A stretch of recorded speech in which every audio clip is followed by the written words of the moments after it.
She'll never explain this, but it's why she keeps coming back. She'll block you, then unblock you 3 weeks later. She'll swear she's done. Then she'll like a photo from 2 years ago, like 1 a.m. She'll date somebody else and still somehow end up back in your notifications. She'll tell her friends she completely moved on. She'll go months without saying a word, then show up in your comments on a post that you forgot you even made. See, none of this, it looks like it's closure.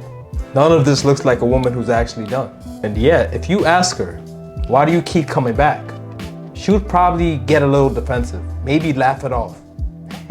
She might even say something like, I don't know, I'm just curious. I don't. See, most guys, they think that something logical has happened, or is happening, or is forming. They think maybe she waited it out, made a decision, concluded that he was worth coming back to, right? That's exactly what they misread. Here's what I've come to realize and understand after studying attraction at the deepest level. What most guys are repeatedly confirming through their own experiences. If they ask her why, she won't have a real answer. Not because she's hiding one though, because there isn't one. That's the thing. There's nothing. There's nothing there. Not a logical one. I'm gonna keep it real. That's what this video is about. Not a trick that makes her come back, because the truth is that something already happened and she can't explain it. And that you didn't even realize that you were doing at the time. So stay with me, because this one's gonna shift how you see it. If you're new here, I go by CXM. Everything that we're about to discuss comes back to one thing: detachment. The real kind, right? Not the cold, the petty version that most guys think it means. If you haven't already, master the art of detachment. This is where I'll start. The link will be in the description. It's the foundation of understanding exactly what we're about to break down. Now, let's get into it. Let me start with something that sounds simple, right? But most guys, they completely miss this. A decision and a pull. They are not the same thing. What is actually happening is more of a nervous system pull than a conscious choice. She's not opening a spreadsheet and comparing you to her other options. Something in her just simply hasn't fully closed. The not closing, that is what drags her attention back. See, and you'll notice it'll be again and again and again. It's like a cycle. Whether or not she wants it or not. That's the truth. Think of it like a phantom limb. Long after the actual limb is gone, the brain sometimes still registers something there. An itch, a pressure. Something that isn't physically present, but is still sometimes felt. That's close to what's happening when a woman keeps circling back to a guy, to a man that she's supposed to be done with. Supposed to be over with. Maybe ended bad terms, maybe good terms, but still it was like completely went different paths. But something is still registering, still sending a signal. She just can't scratch it. She's like, what's going on? You understand? Because there's nothing physically there to scratch. Another example, picture a radio that's left in another room, right? You left it over there, but you turned it down long enough that you can't really hear the words, but just low enough that you notice that, you hear it, there's something there. You could have walked over and turned it off in like 3 seconds, right? See, most people don't. Not because it doesn't bother them, but because it hasn't bothered them enough to go and do that, to interrupt whatever they're doing. It's just there, it's lingering, it's okay, it's fine, cool. That's exactly what an unresolved connection sounds like in somebody's head.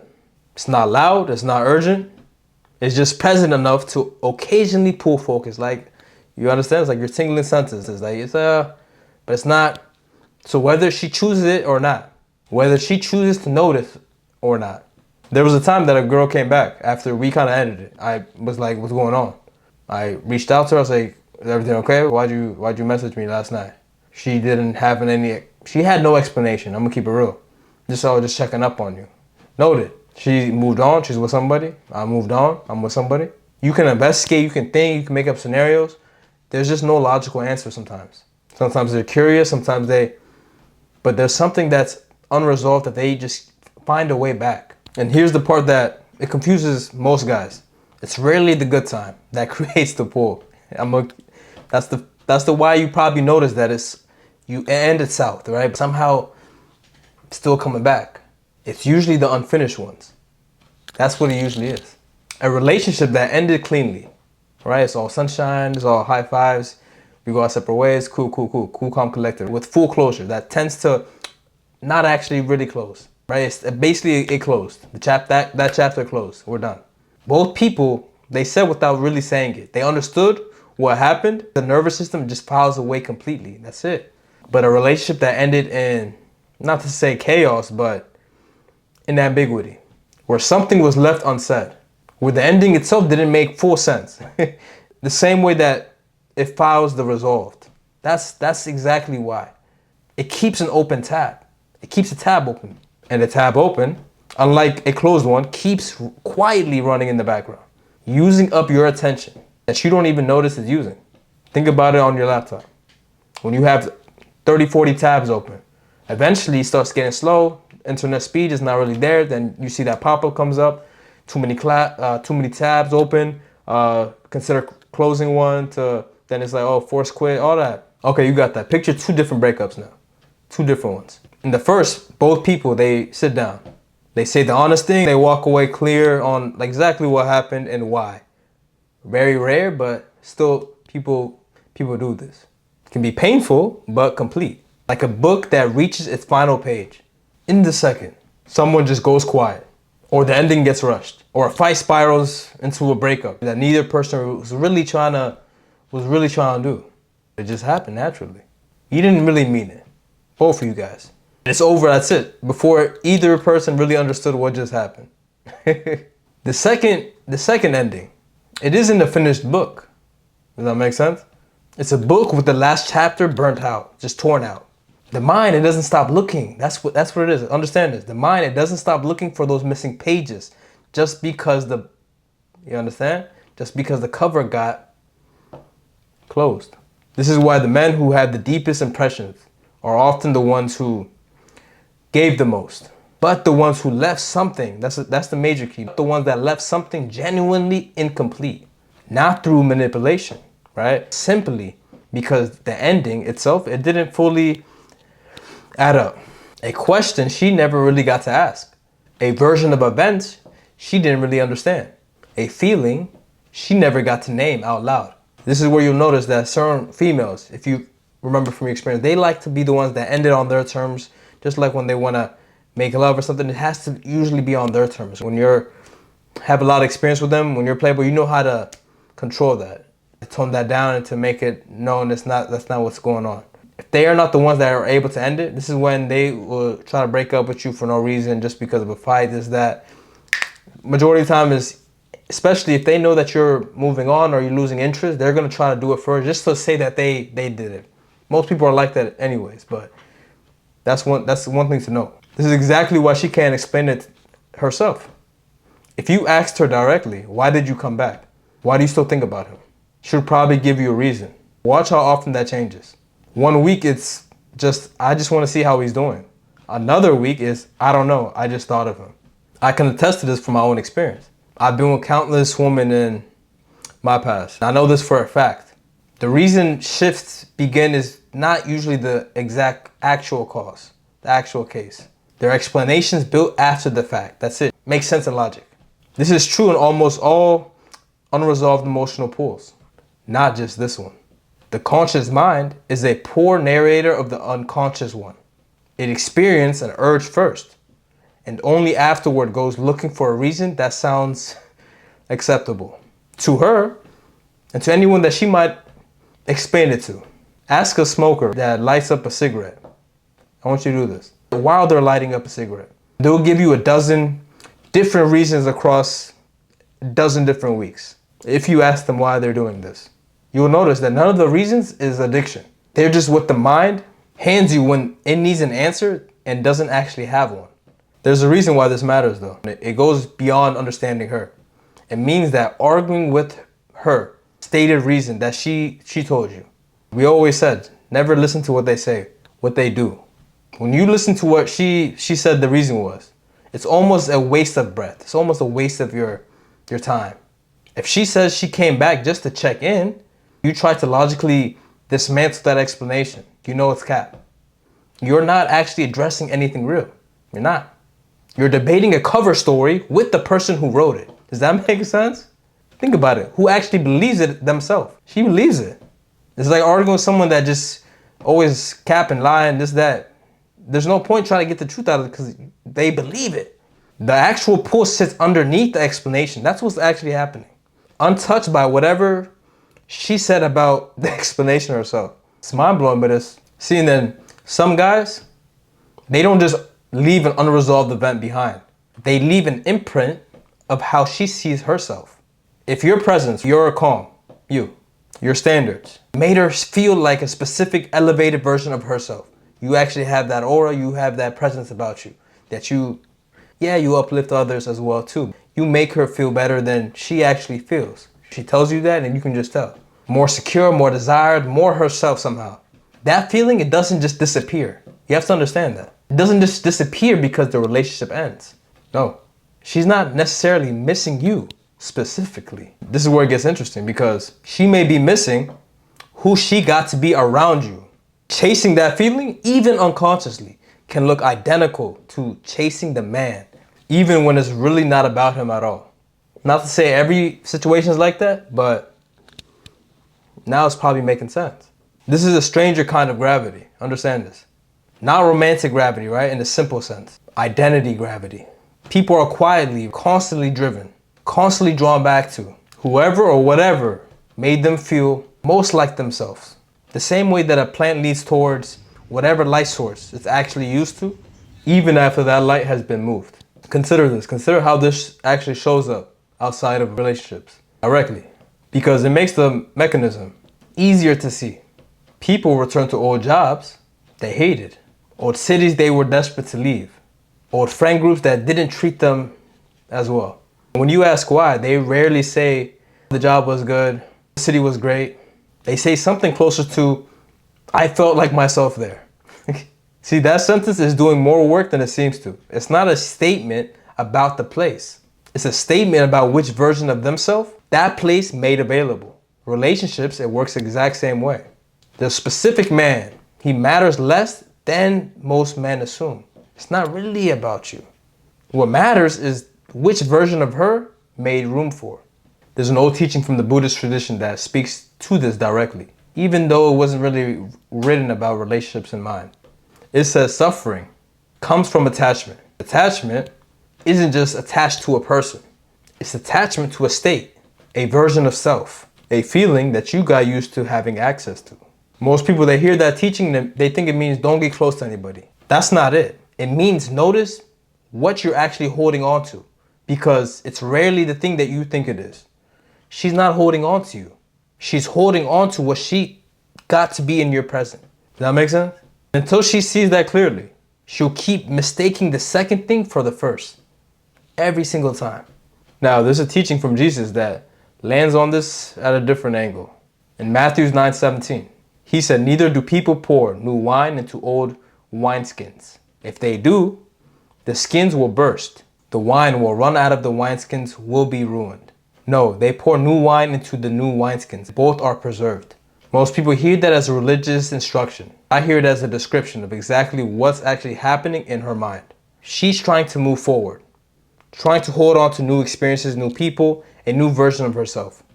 Some part of her is still using an old container that was shaped around you, around the way you two were. New wine, it doesn't just sit at an old skin. It leaks, it pulls at the same means. That pull is what she feels when she circles back. And it's not because the new thing is wrong, because the old container, it hasn't been replaced yet. And I want to be directed because this is where most guys, they get it wrong. Or they half understand the concept and go completely off course. Some men hear all this and they think it means they should engineer or an unresolved ending on purpose. Leave things vague. Ghost mid-conversation. Yeah?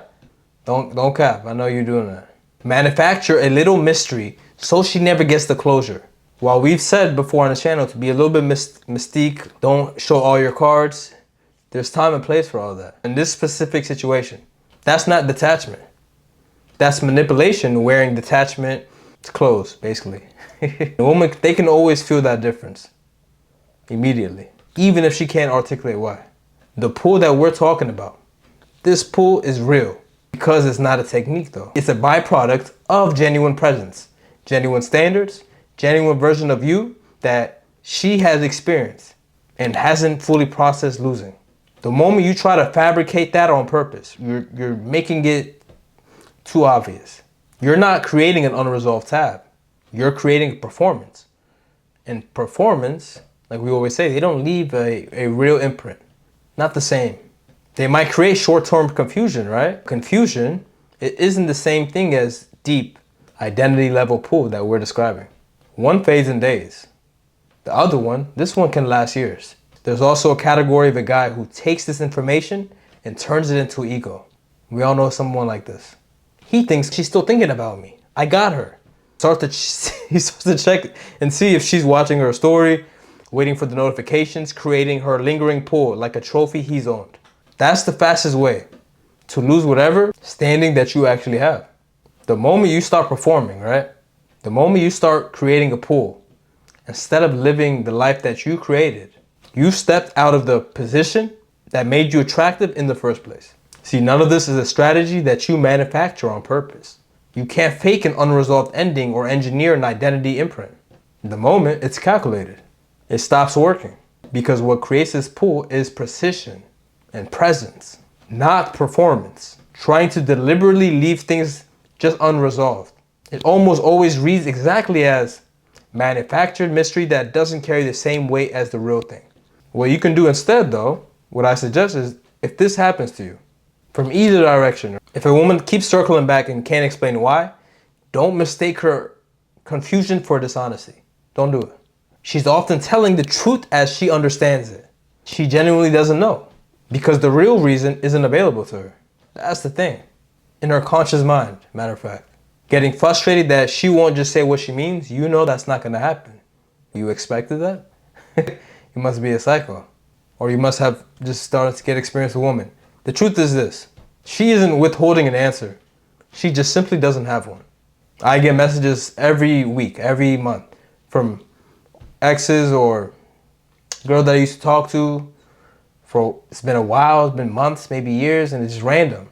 I don't even bring it up or ask why, I just continue the convo, see where it flows. I know in the back of my mind, there's no point. Don't even bring it up. Just know that you have that pull. Don't fight it, don't make up scenarios now. It's just, that's just what it is. The quickest way you can ruin it is by doing too much. Asking questions, is just like, leave it. Just let that be, that's your aura. Your aura. Now, if you find yourself circling back to somebody, right? It's worth asking honestly. Is this about her? Specifically, like right now. Or is it an open tab that's still quietly running in the background? Still pulling you toward a resolution that isn't actually there to find. This is where I think most guys are at when they are in this position. That question alone, sincerely, that tends to answer itself faster than almost anything we can mention, man. I'm telling you right now. If you can picture her exact face, her exact voice, what actually made her specifically her, that's real. If what we're picturing is closer to a feeling though, there's a major difference. A version of yourself in real time, or a time in your life. That's the tab though. That's not the person. Major difference. The distinction, I want you to understand that it really matters. More than people give credit for, because look at it like this. Chasing the wrong one costs you time you never get back. Chasing a person who actually is gone in pursuit of a feeling or a place that person gave you is one of the quieter ways that men stay stuck for years without understanding why nothing new ever seems to make life. This is the exact kind of internal clarity we build inside the clarity room. If you want to start with the fundamentals first, master the art of detachment. That's exactly where I'd point you. That's step one. Learning to actually detach from them, that's the real work. Now here's what I want to leave you with, because it matters. I think it matters more than the mechanism itself, honestly, I'm gonna be real. At some point, understanding why she comes back, that stops being useful information. I swear to you. You would just stop. You stop questioning it, you would just accept it. It starts being a distinction. You are him. If this is happening to you, it's most likely that's the reason. They don't come back to bums, man. If you let it, right, and this is if you let it. The man who's actually built something in his life, who's actually returned to himself, the same way that we talk about on this channel. He's not sitting around trying to decode this. He's not trying to decode her behavior. He might understand it, the way I've laid it out here. He's not living inside the question. That's the major part I want you to understand. He peeps it, sees it, it is what it is. It's like, we move on, that's it. Cool. That's the real shift. Not learning the mechanism so you can predict her next move. Learning it so you can stop needing to predict it at all. That's it. Once you understand that her coming back isn't a verdict on your work and her staying away isn't one either, the entire question loses its grip on you. You stop refreshing, you stop analyzing the timing of her likes or something like that in that nature. You stop needing the explanation, you're good. Why? Because you're no longer building your week on whether it comes up or it doesn't. It doesn't affect you, it doesn't bother you, it doesn't disrupt what you got going on. Your plan, your mission, your schedule. If it has time to squeeze in your calendar, then you make time. But you don't analyze it, you don't decode it, it is what it is. Cool. If I have time, whenever I have a female reach out to me or try to, from the past, and even though I know maybe she did me dirty or something, I'm not gonna decode why she hit me up. I'm not gonna argue with her. If I have time to see her, I'll make time. If not, no. Simple as that. She hits me up, if I see it, I'll respond when I have time. If she calls me FaceTime, like, there's no point to argue, it's just a waste of time. You already know their behavior, you know the patterns now, especially if you watch a lot of my videos. It's just to understand it and just to maneuver around it, that's it. All right, guys, if you guys want to go deeper and get direct access with me, that's what the Clarity Room is for. Link will be in the description. She'll never explain why she keeps coming back. Because the answer isn't always available to her. It's simple, guys. It's running underneath her mind, a part of her mind that talks. That's not a weakness in her. It's just how unresolved things work in anyone. The men who understand this, right? They stop taking it personal. They stop trying to articulate why they even return. We stop assuming that the return is a trap. Sometimes it's neither. As simple as that. It's just an open tab that's finally finding a way to close. If this video landed for you, share this with the man who needs to hear this. And like always, I'll catch you on to the next one. If you guys like this video, be sure to watch this video up next, or this one's suggested for you.